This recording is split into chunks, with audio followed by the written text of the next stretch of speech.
buenos días. Espero que se encuentren muy bien. Vamos a esperar un poquito a que los teens puedan salir a sus clases. También si hay algún niño, para que pueda ir a su salón, para que puedan recibir la enseñanza también.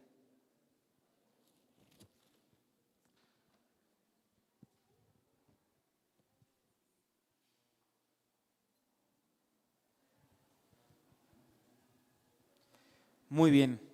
Bueno, vamos a comenzar. Les damos la bienvenida a todos los que nos acompañen por primera vez a esta tu casa, tu iglesia, Vida Nueva para el Mundo Querétaro. Y bueno, todos los que ya son de casa, bienvenidos.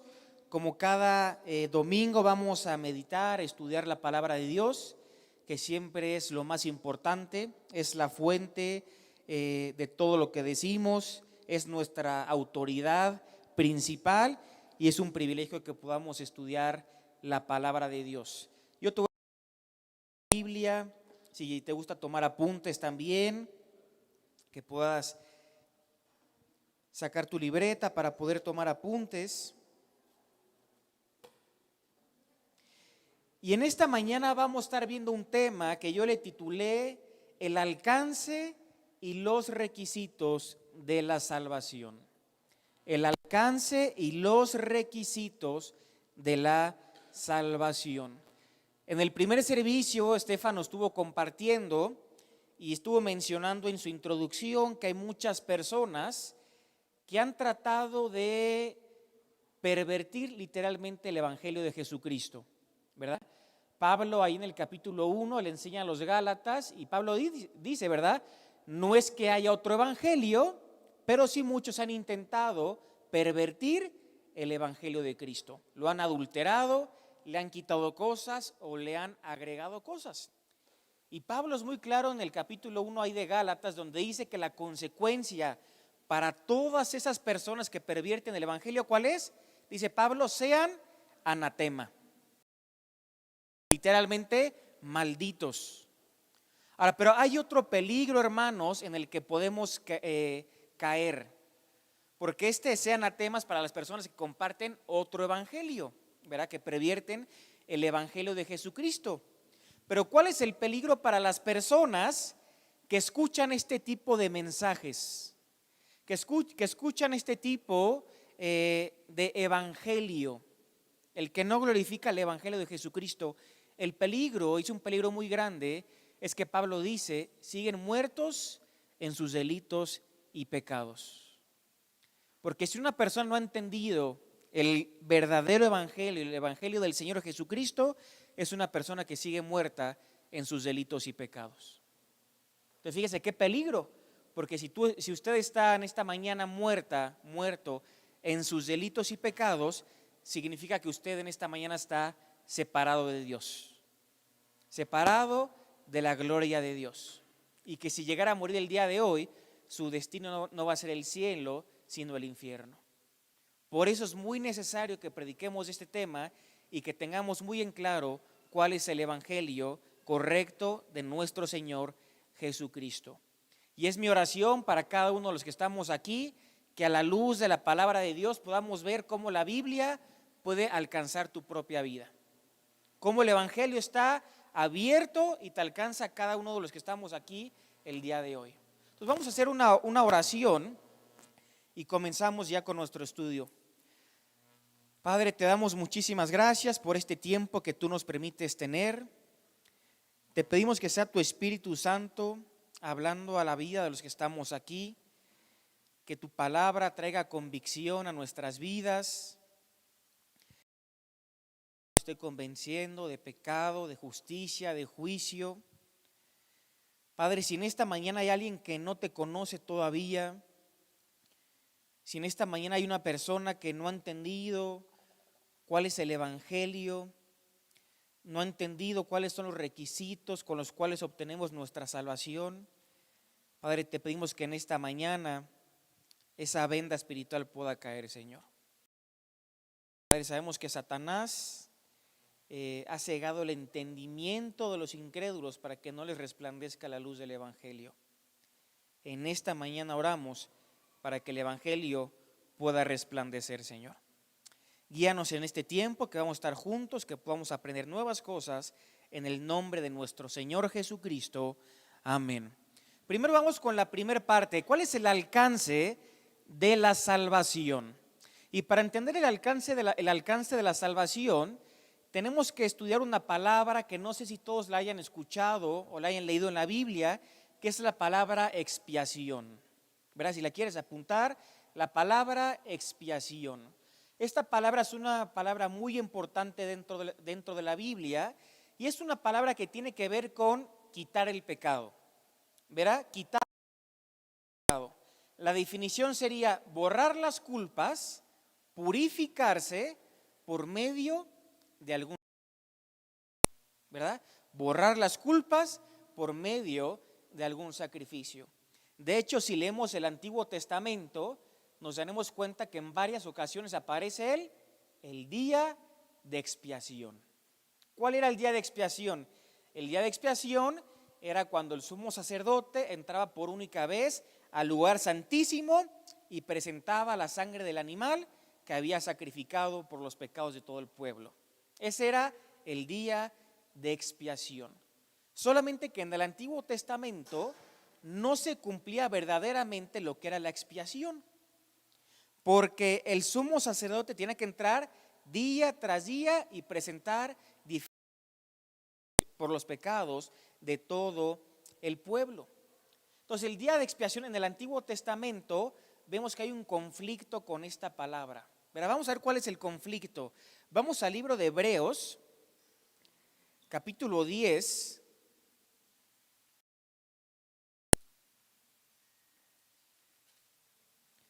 Versículo 4. Hebreos capítulo 10, verso 4. Los que no tengan Biblia, ahí en la pantalla estarán apareciendo también los versículos. Dice así: porque la sangre de los toros y de los machos cabríos no puede quitar los pecados. Aquí vemos el conflicto de esta palabra.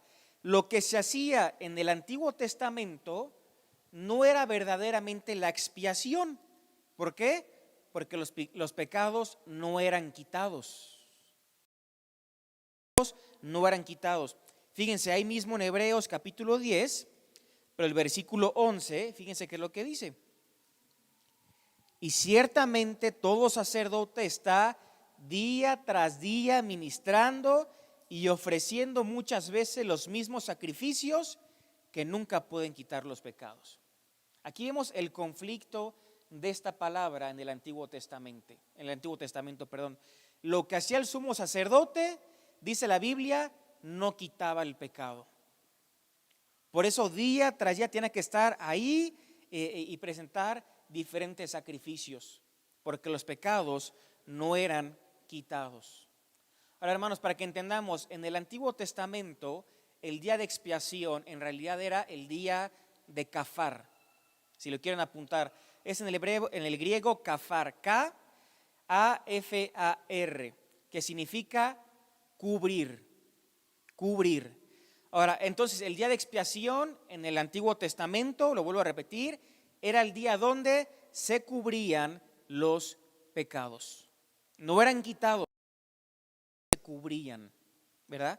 Por eso tenía que hacerse de manera continua, porque era algo momentáneo, obviamente hasta esperar el sacrificio de Cristo. Por eso cuando una persona moría, no podía ir al cielo, porque el pecado no había sido quitado, sino que las personas, recordemos, en el Antiguo Testamento iban al seno de Abraham, que era un lugar de espera, ¿verdad? Hasta que Cristo viniera a morir por nuestros pecados. Y fíjense, cuando nos vamos al Nuevo Testamento, o sea, hablando de Cristo, dice ahí en Hebreos capítulo 9, versículo 26. Ya cuando se habla de Cristo, Hebreos 9, 26. De otra manera, le hubiera sido necesario padecer muchas veces desde el principio del mundo.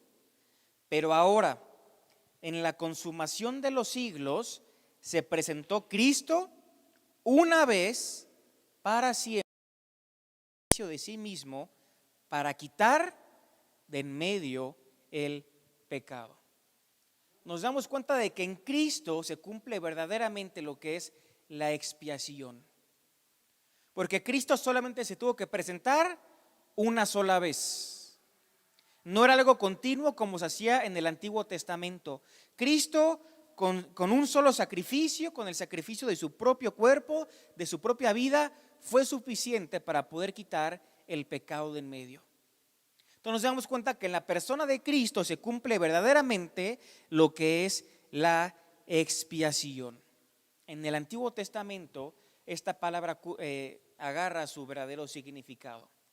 Ahora, la pregunta que nos podríamos hacer: ¿por qué Cristo tuvo que morir en la cruz? ¿No te lo has preguntado?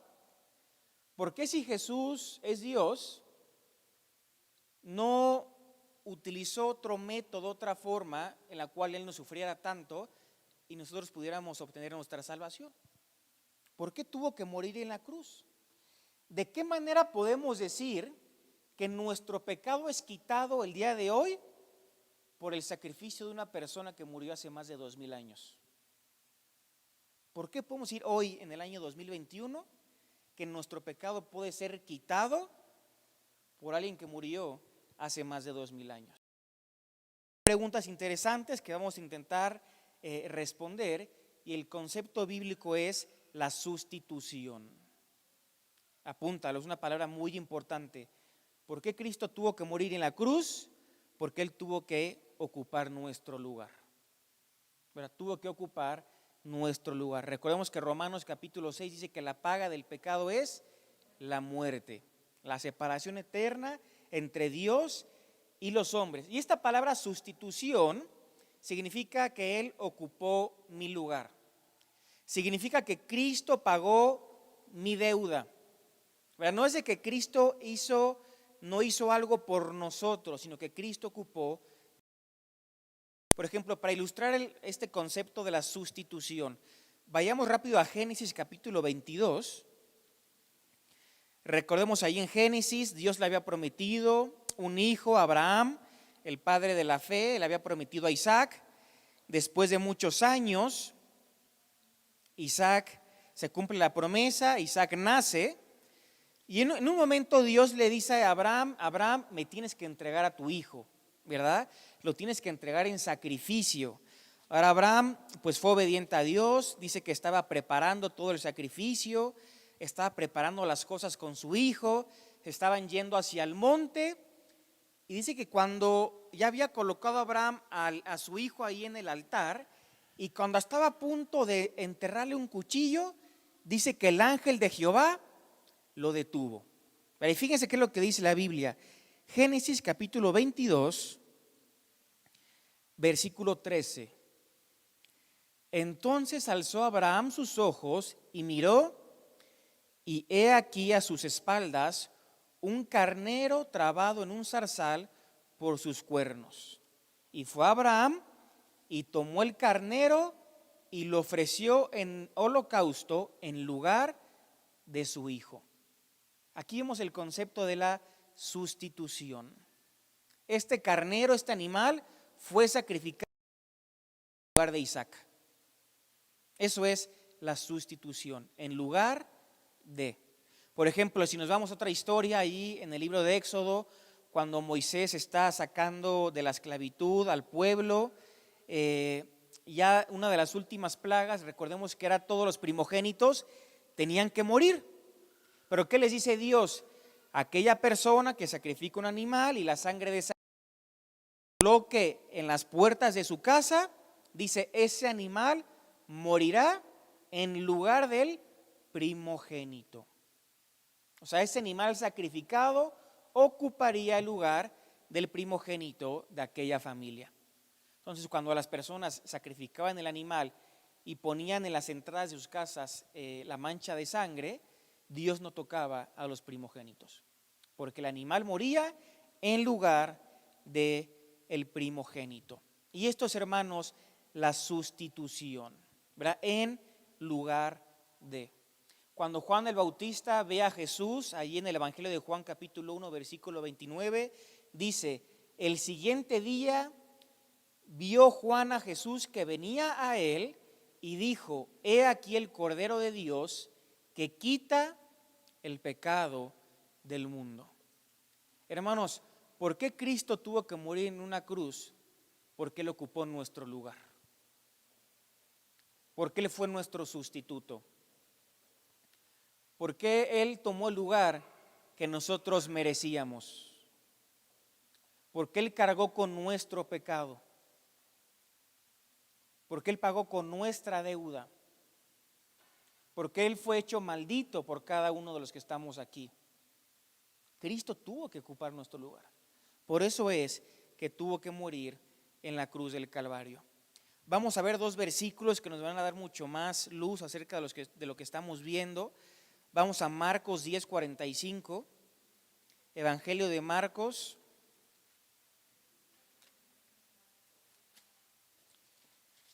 Capítulo 10, versículo 45. Es muy importante que apunten estos versículos porque les van a servir muchísimo. Dice, porque el Hijo del Hombre no vino para ser servido, sino para servir. Y fíjense cómo termina el versículo. Y para dar su vida en rescate por muchos, ¿verdad? Por muchos. Si nos vamos a Romanos capítulo 5, versículo 8, dice: mas Dios muestra su amor para con nosotros, en que siendo aún pecadores, y termina, Cristo murió por nosotros. Fíjense, dos versículos que vamos a analizar. Marcos dice que Cristo vino a dar su vida en rescate, y Pablo dice en Romanos 5:8 que Cristo murió por nosotros. Ahora, esta es una palabra que cuando no la entendemos muy bien, ¿verdad? Porque en los dos versículos aparece la palabra por muchos y Romanos dice por nosotros, ¿verdad? Pero la palabra que se utiliza en Marcos es la palabra anti. Si la quieres apuntar, anti, ¿verdad? Ahora, nosotros conocemos la palabra anti como algo, como alguien que está en contra de algo. Se utiliza mucho, por ejemplo, en el fútbol, cuando dicen esta persona es anti-americanista, anti tal, para decir que una persona está en contra de ese equipo, ¿verdad? Nosotros conocemos esta palabra de esta manera, ¿verdad? Pero en la época en la que Pablo está escribiendo, esta palabra significaba algo diferente, ¿verdad? Porque significaba en lugar de. Por eso el anticristo es alguien que viene en lugar de Cristo. Es alguien que viene a imitar a Cristo. Es alguien que viene a hacerse pasar por el Señor Jesucristo, ¿verdad? Y esta palabra es anti, en lugar de. Cuando nos vamos al versículo ahí de Romanos capítulo 5, versículo 8, hay otra preposición que es más contundente, es la palabra uper, ¿verdad? Se escribe J-U-P-E-R, ¿verdad? Hiper, que significa por encima, ¿verdad? O sea, no solo es por encima o sobre, sino también en lugar de. Fíjense, para que lo entendamos, esto que estamos tratando de explicar. En el castellano, en los dos versículos aparece la preposición por, pero en el griego son palabras diferentes. La palabra de Marcos, por, es la palabra anti, que significa en lugar de, y la palabra de Romanos 5:8 es la palabra hiper, ¿verdad? Anti e hiper. Anti significa en lugar de, hiper significa por encima de. ¿Qué es lo que quiere decir la Biblia, hermanos? Que Cristo, Señor Jesucristo, murió en lugar de nosotros y por encima de nosotros. Ahora, esto podría confundirse un poquito. ¿Puede ser que algo al mismo tiempo sea en lugar de y por encima de? Por supuesto que sí. Por ejemplo, ahorita que en Querétaro estamos en la época de lluvias, creo que ha llovido prácticamente todos los días.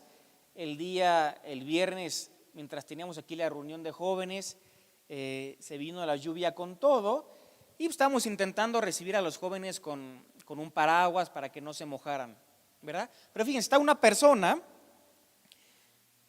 con un paraguas. Este paraguas lo utiliza porque obviamente pues, está lloviendo. Pero fíjense, lo que podemos decir es esto, lo siguiente.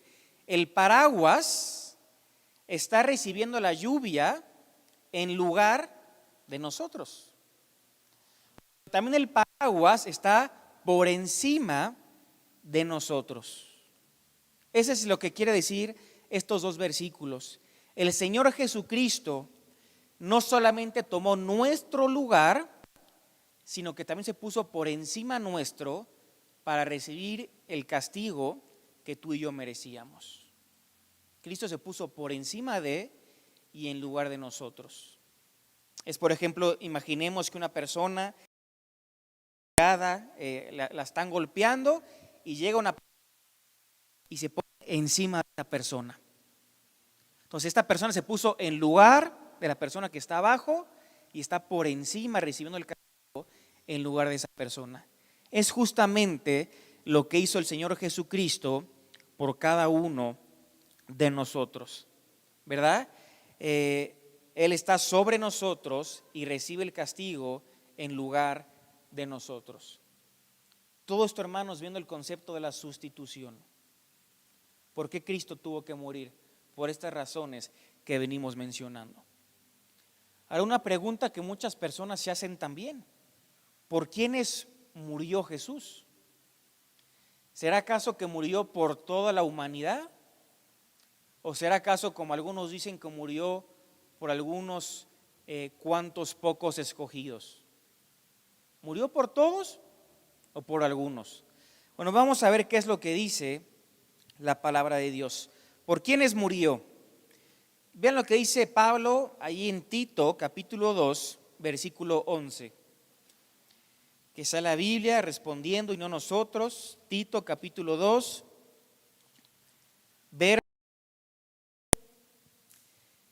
dice: porque la gracia de Dios se ha manifestado para salvación, ¿a quiénes?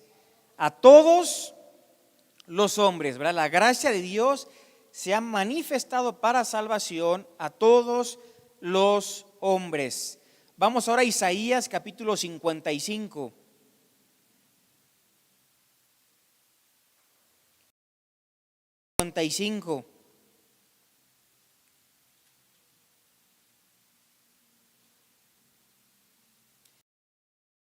No sé si te gusta subrayar la Biblia. A mí no me gusta mucho, pero subrayarla lo puedes hacer, o si te gusta mejor apuntarla en un cuaderno aparte. Quiero que subrayes o que te des cuenta de todas las veces que en los 3 versículos de Isaías capítulo 50 aparece la palabra venid, ¿verdad? O sea, vengan. Fíjense, Isaías 55:1. A todos los sedientos venid a las aguas, y los que no tienen dinero, venid, comprad y comed. Venid, comprad sin dinero y sin precio vino y leche. ¿Por qué gastáis el dinero en lo que no es pan y vuestro trabajo en lo que no sacia? Oídme atentamente del bien y se deleitará vuestra alma con grosura. Versículo 3. Inclinad vuestro oído y venid a mí. Oíd y vivirá vuestra alma. Y haré con vosotros pacto eterno, las misericordias firmes a David. ¿Cuántas veces aparece la palabra venid? ¿Cuántas? 4. Solo una habrá, hizo lo que. ¿Y los demás? 4 veces, ¿verdad? Dice venid, venid, venid, venid. Ahora, ¿cómo concluye el autor de este libro? Dice, vengan, y en el versículo 3 dice, y vivirá vuestra alma. Ahora, ¿a quiénes les hace esta invitación Dios? ¿Qué dice el versículo 1? A todos los sedientos. A todos los sedientos. Y Pablo en Tito dice que la gracia de Dios se ha manifestado para salvación a todos los hombres. Entonces aquí pudiéramos concluir que si Jesucristo no murió por todos, entonces ¿por qué invita a todos? ¿Verdad? Si no pagó por todos, ¿por qué invita a todos? Si Él está invitando a todos a venir, significa que Él pagó por todos. Mira, Él pagó por todos. Si no, sería un Dios para todos, pero cuando tú llegas te dice, no, ¿sabes qué? Por ti no morí. Será un Dios hipócrita, porque está haciendo la invitación a todos los sedientos, y si hace esta invitación es porque Él murió por todos, ¿verdad? Él murió por todos. Como dijimos, Él pagó mi deuda, mi pecado, mi maldición. Cristo pagó nuestra deuda delante de Dios. Pero vamos a ver más versículos que nos van a enseñar lo mismo que venimos hablando. Apocalipsis capítulo 22.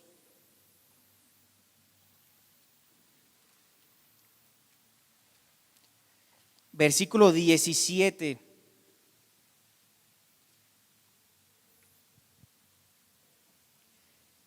Dice lo siguiente: y el espíritu y la esposa dicen, ven. Y el que oye diga, ven. Y el que tiene sed, venga. Y el que quiera, tome del agua de la vida gratuitamente. Otra vez vemos la invitación de Dios. Vengan a mí. Vengan a mí. ¿Estás sediento? Ven a mí. ¿Estás pasando por alguna situación difícil? Ven a mí. ¿Hay algún pecado que no puedas vencer? Ven a mí. Dice, el que tiene sed, venga, y el que quiera, tome del agua de la vida gratuitamente. Otro versículo, Primera de Timoteo capítulo 2.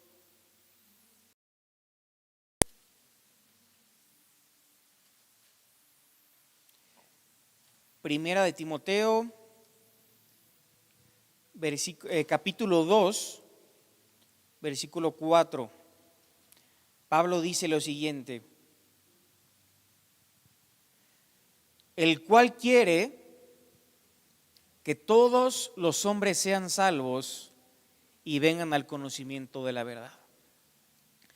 Hermanos, este versículo es muy importante. No solamente es importante para decir de por qué creemos lo que creemos, sino que es un versículo hermoso también. Porque aquí vemos el sentir de Dios. Aquí vemos cuál es el corazón de Dios. Dice, el cual quiere que todos los hombres sean salvos, vengan al conocimiento de la verdad. Entonces, hermanos, si Dios quiere que todos los hombres, significa que Dios también dispuso que esto sea posible, que la salvación esté al alcance de todos. Porque el corazón de Dios, el sentir de Dios, es que todos los hombres sean salvos y vengan al conocimiento de la verdad. Fíjense, versículos y versículos y versículos que nos enseñan que Cristo pagó por absolutamente todos, por toda la humanidad. Vamos a Hebreos capítulo 13, versículo 20. Hebreos 13, 20. Dice, y el Dios de paz que resucitó de los muertos a nuestro Señor Jesucristo, el gran pastor de las ovejas, fíjense cómo termina, por la sangre del pacto eterno. Subraya esta parte, por la sangre del pacto eterno. ¿Qué significa esto, hermanos? Absolutamente van a ser salvos.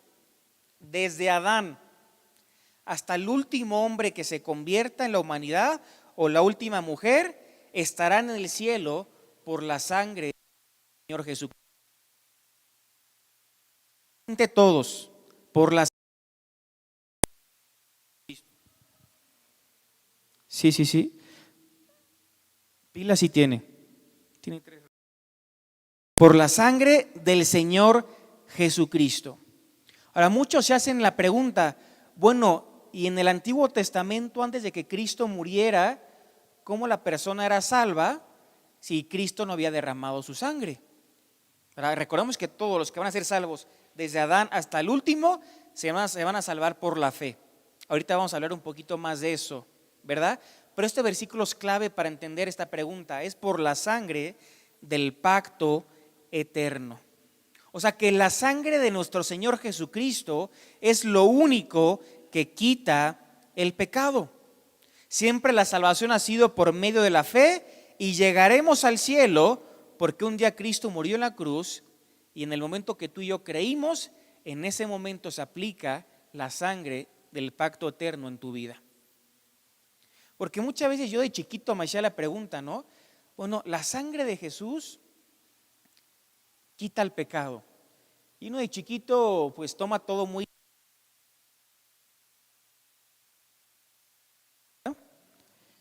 O si ahí está, como que se está yendo. Y muchos hacen esta pregunta, ¿no? ¿Cómo la sangre de Jesús quita mi pecado? ¿Verdad? ¿Qué será que yo tengo que embalar mi cuerpo de la sangre de Jesús? ¿Cómo es que la sangre de Jesús se aplica a nuestra vida? Es justamente por este versículo que dice en Hebreos, cuando uno cree en Jesucristo como su Salvador, en ese momento la sangre del pacto eterno se aplica a la vida de aquella persona que creyó. Es muy importante por eso que estemos apuntando cada uno de estos versículos, porque nos van a dar más luz. Fíjense, ahí mismo en Hebreos capítulo 2, Hebreos 2 capítulo 9.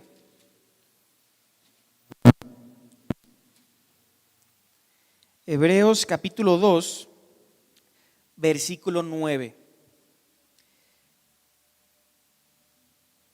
Dice, pero vemos a aquel que fue hecho un ángeles, a Jesús, coronado de gloria y de honra a causa del padecimiento de la muerte, para que por la gracia de Dios gustase la muerte por todos. Esa palabra gustase es justamente la misma palabra que veníamos mencionando hace un ratito, que tiene que ver con la sustitución. Que Cristo murió en lugar de. Ahora, en lugar de unos cuantos pocos, no. Este versículo dice para que gustase la muerte por todos. Por todos. O sea que Cristo cargó con el pecado de todos nosotros. Vamos ahora a Primera de Juan capítulo 2.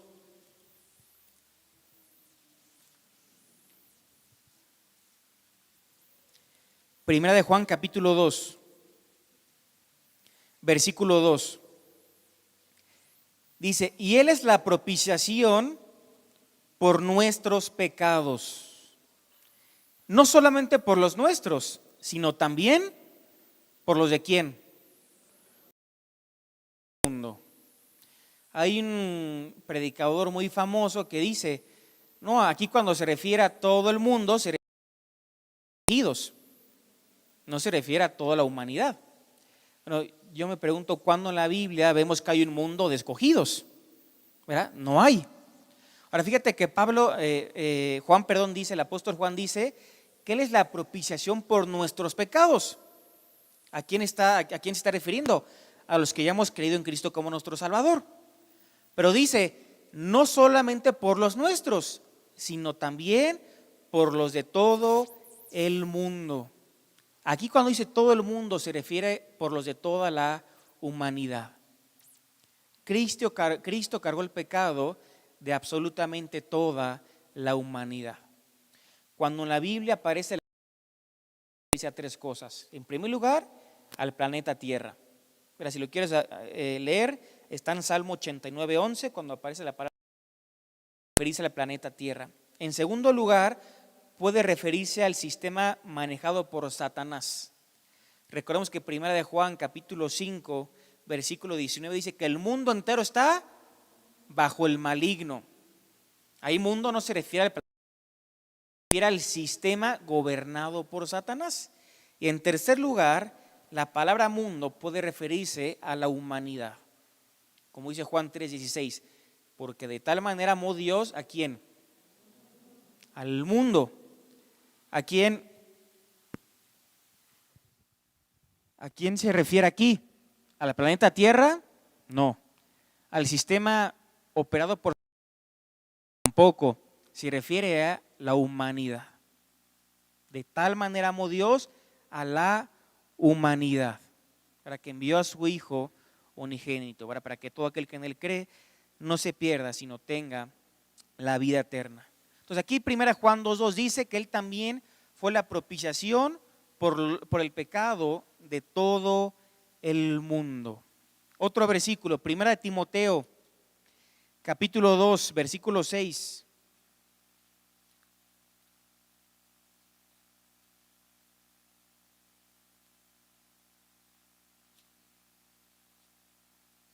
Primera Timoteo 2:6 dice, el cual se dio a sí mismo en rescate por ¿quiénes? Por todos, de lo cual se dio testimonio a su debido tiempo, ¿verdad? Se dio en rescate a sí mismo por todos. Ahora este versículo es un versículo muy importante también, porque ahí cuando dice él se dio a sí mismo en rescate por todos, en el griego es la palabra antilutrón, que significa antídoto. Ahora fíjense hermanos, este versículo es tan importante que esta palabra antilutrón es la única vez que aparece en la Biblia, en este versículo. No la vas a encontrar en ningún otro pasaje, ¿verdad?, de la Biblia. Aparece solamente una vez. Rescate es la palabra antilutrón, que significa antídoto. Para poder ilustrar este versículo, dice que él está en rescate por ¿quiénes? Por todos. Muchos se podrán preguntar, ¿murió por todos? ¿Eso significa que todos serán o son salvos? Por supuesto que no. ¿Por qué? Lo vamos a explicar con este versículo. La palabra es antídoto, la palabra antilutrón. El antídoto, hermanos, está al alcance de todos, pero se hace efectivo solo aquella persona que cree. Supongamos que todos aquí tenemos la misma enfermedad, la misma. Y de repente llego yo y les digo, hermanos, he encontrado la medicina, encontré la cura, el antídoto. Ahora, por el puro hecho de que yo tenga la cura en mis manos, ¿eso ya significa que ustedes ya se hayan sanado? Por supuesto que no. Una medicina para que funcione, pues hay que tomarla. Es lo mismo con el Señor Jesucristo, hermanos. El antídoto está al alcance de todos. Está al alcance hoy para ti. Está al alcance de tu familia. Está al alcance hacia los de está al alcance hacia los de tus hijos. Pero este antídoto, el Señor Jesucristo, se hace solamente efectivo para aquella persona que cree con todo el corazón en la persona de nuestro Señor Jesucristo. Cristo se hace efectivo solamente al que cree, al que se toma el antídoto. Fíjense, Isaías capítulo 53, versículo 6. Vamos a tratar ahí un poquito más rápido. Isaías 53, 6 dice, todos nosotros carriamos como ovejas, cada cual se apartó por su camino, mas Jehová cargó en él el pecado de ¿quiénes? De todos nosotros. Ahora fíjate, al principio dice todos nosotros nos descarriamos como ovejas. ¿A quién se refiere cuando dice todos nosotros? Humanidad. ¿Por qué? Porque todos nos descarriamos como ovejas. Porque todos somos pecadores, ¿verdad? Entonces se refiere a todos nosotros. Entonces ahí se cumple cuando dice, mas Jehová cargó en él el pecado de todos nosotros. Si todos nosotros se refiere a toda la humanidad, también Cristo, Jehová, cargó el pecado de toda la humanidad, porque absolutamente todos nos descarriamos como ovejas. Ahí mismo, Isaías capítulo 53, versículo 11. Yo espero de verdad que estén apuntando, porque les van a servir muchísimos estos versículos. 53:11 dice: verá el fruto de la aflicción de su alma y quedará satisfecho. Quedará satisfecho. Por su conocimiento justificará a mi siervo justo a muchos las iniquidades de ellos. Fíjense, mismo capítulo, diferentes versículos. En el que Él cargó el pecado de todos nosotros. Pero en el versículo 11 dice que justificará a muchos. Ya no dice a todos. ¿Se contradice la Biblia? Por supuesto que no. Esto se le conoce como el pago potencial y el pago efectivo. Si lo quieres apuntar también, es muy importante. Pago potencial y pago efectivo. ¿Qué significa esto? Que potencialmente Cristo murió por todos, pero se hace efectivo al que cree. Y en ese momento de creer, la sangre de Cristo, pago potencial, pago efectivo. ¿Te das cuenta que la salvación está a tu alcance en esta mañana? Muchos que han orado por la salvación de sus seres queridos por tanto tiempo y han llegado a cuestionarse, Cristo murió por él. No nos confundamos, Dios quiere que sean salvos. Dios quiere que vengan al conocimiento de la verdad. Y como Dios quiere, Dios dispuso que la salvación sea posible para ellos. Hay que orar para que ellos puedan quebrantarse, que el Espíritu Santo los convenza de pecado, de justicia, de juicio y que puedan creer con el corazón. ¿Verdad? Pero Cristo murió por todos. Potencialmente la sangre de Cristo alcanza a todos, solamente aquella persona que cree. Y con esto terminamos parte de lo que estamos viendo, que es el alcance de la salvación, cómo Cristo murió por todos. Lo segundo que podríamos hablar es cuáles son los requisitos de esa salvación. ¿Qué es lo que tengo que hacer? ¿Qué decisión tengo que tomar? ¿Mis méritos? ¿Es por mis obras? ¿Cuáles son las condiciones que Dios puso para regalarnos la salvación? Recordemos que es Romanos capítulo 6, versículo 23, dice: mas la dádiva de Dios es vida eterna en Cristo Jesús, Señor nuestro. ¿Una dádiva qué es? Es un regalo. ¿Cuál es el regalo de Dios según este versículo? La vida eterna. Dice: mas la dádiva de Dios es vida eterna en Cristo Jesús. Entonces Dios tiene un regalo para nosotros. Ese regalo es la vida eterna, la salvación, como bien muchos dijeron, ¿verdad? Ahora, ¿qué necesito yo hacer para recibir el regalo de Dios? La vida eterna. ¿Cuál es el requisito que Dios me pide? ¿Verdad? Primero hay que decir que la manera de adquirir este regalo no es por medio de las obras, ¿verdad? Fíjense qué es lo que dice Romanos capítulo 11, versículo 6. No sé si conozcas este versículo,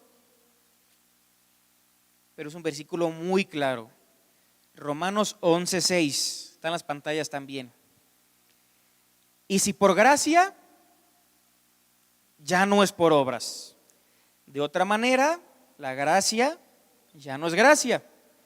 Y si por obras, ya no es gracia. De otra manera, la obra ya no es obra. O sea, Pablo es muy claro, o la salvación o es por gracia o es por obras. Pero si es por gracia, nada pueden hacer nuestras obras, absolutamente nada. Como dijo un autor de la Biblia, las mejores obras que tú y yo podamos presentarle a Dios son como trapos de inmundicia para Él.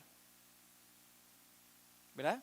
Como trapos de inmundicia. Entonces dice Pablo, la salvación es por gracia. Y como es por gracia, nada tiene que ver las obras. Porque si tuviera que ver, aunque sea un poquito dependiera de nosotros, dice Pablo, dejaría de ser gracia. Dejaría de ser un regalo.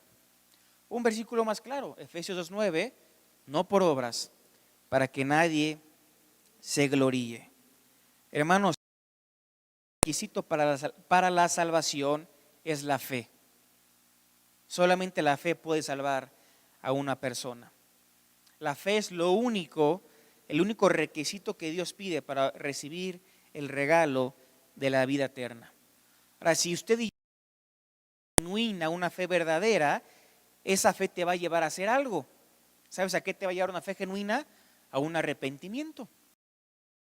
El arrepentimiento en el griego es la palabra metanoia, que significa un cambio de dirección, un cambio de mente, un cambio de posición. Absolutamente todos vamos en una misma dirección. En el momento que se nos presenta el Evangelio y creemos en Cristo como nuestro Salvador, tenemos una fe genuina. Esa fe genuina, ¿qué nos va a llevar? A un cambio de dirección, a un arrepentimiento. Ya no seguimos el pecado, ya no seguimos el mundo, sino que vamos en dirección de la persona de Cristo. Pero el único requisito es la fe, ¿verdad? Y esa fe genuina te va a llevar a un arrepentimiento y te va a llevar, como dice Juan 1:12, a un recibir. Mas a todos los que le recibieron, a los que creen en su nombre, Dios le dio la potestad de ser llamados hijos de Dios. Ahora, muchos han dicho, ¿y qué la fe, el creer, no es una obra también?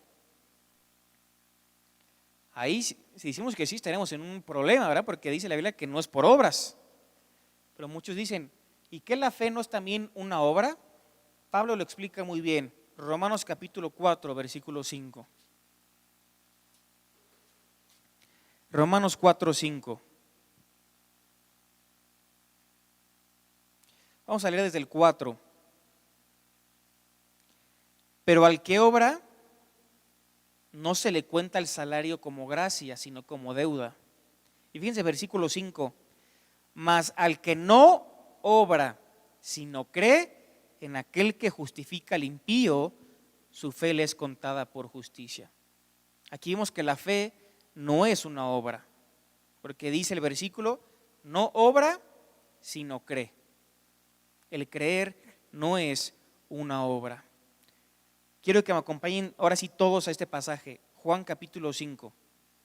Si tienes Biblia, abre tu Biblia por favor. Juan 5.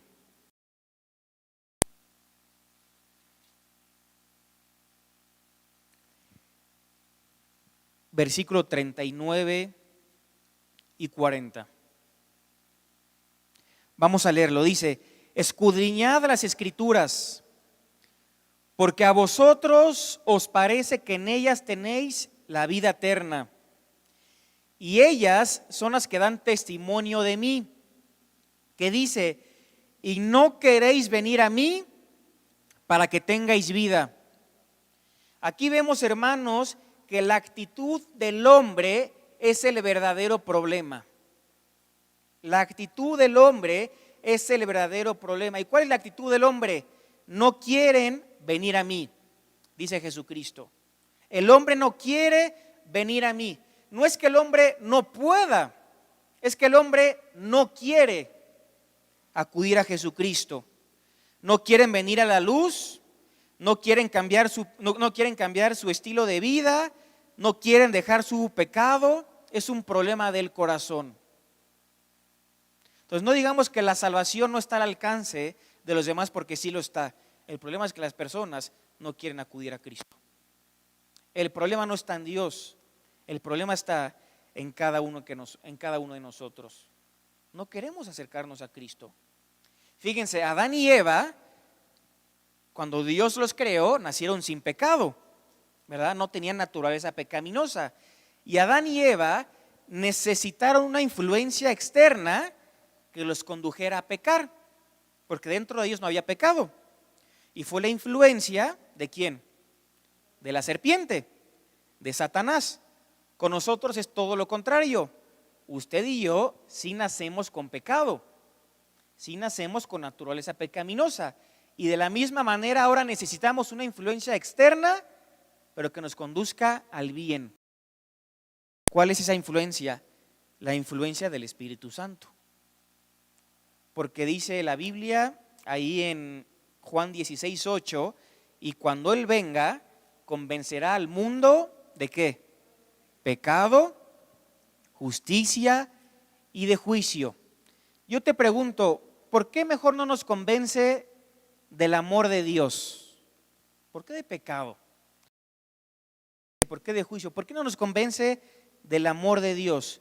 Bueno, hermanos, nos convence de lo necesario para que le busquemos. Si tú no reconoces que estás perdido, no vas a buscar un Salvador. Si tú no reconoces que te estás ahogando, no vas a pedir un salvavidas, ¿verdad? El Espíritu Santo convence de pecado. Y cuando tú reconoces que tu pecado te separa de Dios, es cuando dices, necesito un Salvador. Y ese Salvador solamente puede ser Jesús. Vamos a terminar ya con los siguientes versículos porque se nos fue el tiempo. Seguimos mencionando los requisitos acerca de la salvación. Vamos a leer distintos pasajes y quiero que apuntes, en cada uno de los pasajes que vamos a leer se van a repetir dos palabras y quiero que las apuntes. Juan 5:24. Juan 5:24. De cierto os digo, el que oye, escuchen el énfasis, ¿verdad? El que oye mi palabra y cree al que me envió, tiene vida eterna y no vendrá condenación, mas ha pasado de muerte a vida. Capítulo 1, versículo 13. Efesios 1:13. En él también vosotros, habiendo oído la palabra de verdad, el evangelio de salvación, y habiendo creído en él, fuisteis sellados con el Espíritu Santo de la promesa. Vamos a Hechos capítulo 4, versículo 4. Hechos 4:4. Perdón que lo leo un poco lento, pero quiero que se entienda y que no quede dudas. Hechos 4:4. Pero muchos de los que habían oído la palabra creyeron, y el número de los varones era como 5,000. ¿Cuáles son las dos palabras que se repiten? Oír y creer. El único requisito para que tú recibas, porque para poder creer hay que oír el evangelio, la palabra, y habiendo oído podemos creer. Y este, hermanos, es el único requisito. Terminamos. Romanos capítulo 10.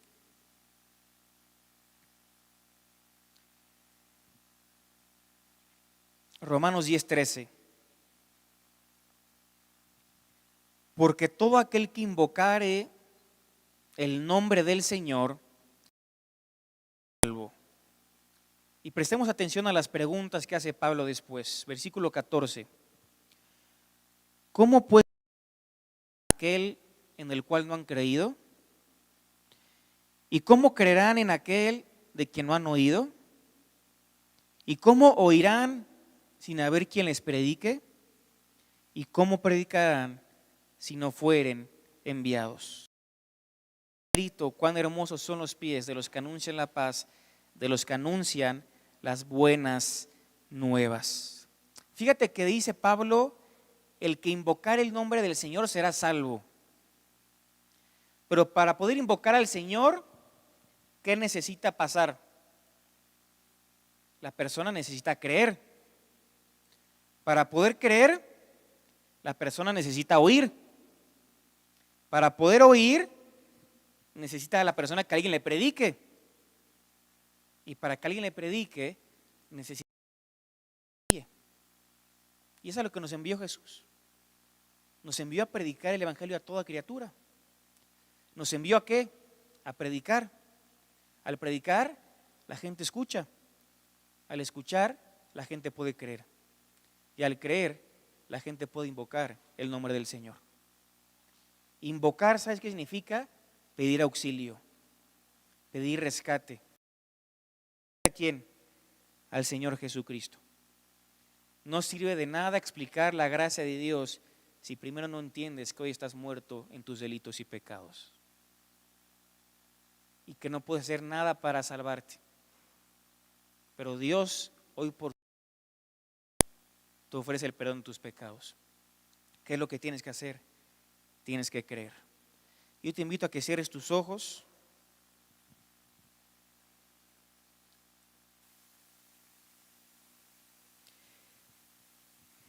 Si en esta tarde ya por primera vez has entendido verdaderamente el Evangelio de Jesucristo, no lo habías entendido antes, hoy Cristo te dice: ven a mí, ven a mí. Él nos recuerda en su palabra que Él cargó con nuestro pecado, que Él fue nuestro sustituto, que Él murió en lugar de nosotros. En esta mañana Él nos recuerda que su sangre está al alcance, a tu alcance.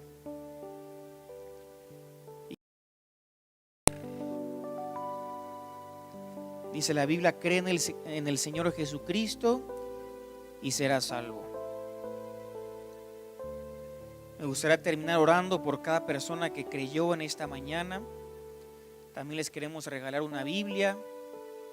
Si tú en esta mañana por primera vez has entendido el Evangelio y has creído en Cristo como tu Salvador, ¿puedes levantar tu mano?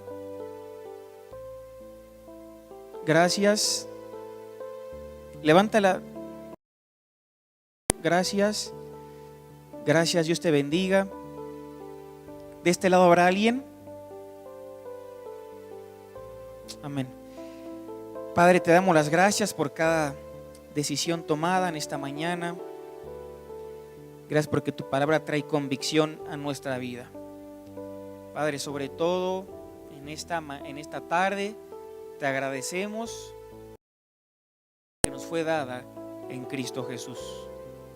Sigue obrando en la vida de cada uno de nosotros. Nos ponemos en tus manos en el nombre de nuestro Señor Jesucristo. Amén. Que Dios los bendiga, hermanos.